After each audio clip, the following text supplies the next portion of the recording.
People recruit off of resumes, but God recruits off of heart posture.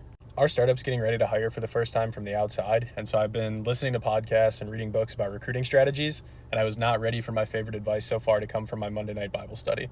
Our scripture for tonight was 1 Timothy 3, and basically this is one of Paul's letters to Timothy talking about how you qualify somebody to be a leader in the church. One of the things that we talked about is it says nothing about this person's resume, and it says everything about this person's character.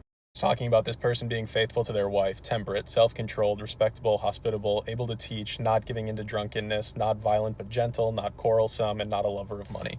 Now, sure, you could say the context is different if you're recruiting for a church as opposed to recruiting for a business, but I would argue that even churches today are recruiting more off of resume, right? They're going to look at where'd you go to seminary, where have you served in the past, what churches have you been a part of, who are your mentors, things like that. Plus, it still would have made sense if Paul was talking about this time period's equivalent of resume-like things, right? Like, who is a well-respected businessman in the community? Could be the equivalent of technical question interviews of who's memorized the most scripture. They would then be the most qualified. Or the instruction could have been whose beliefs align the closest to Timothy's. But instead, the entire leadership of this church is rooted in character. Going back to the scripture too, there still is a level of competence that's required, right? Right in the middle, it talks about able to teach.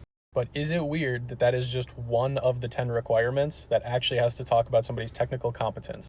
And so I'm still processing what this actually means for my own situation, but I do find it interesting that 90% of the criteria in this have nothing to do with technical competence and everything to do with character. Plus the added kicker of, yes, it would be a huge HR violation if in our interview process we started asking about how somebody treats their spouse. But the question that I'm still wrestling with is when we're making an important decision like hiring, and it could have a 10 or 20 year implication, are we wildly over-indexing on current state accomplishments and under-indexing on that person's character?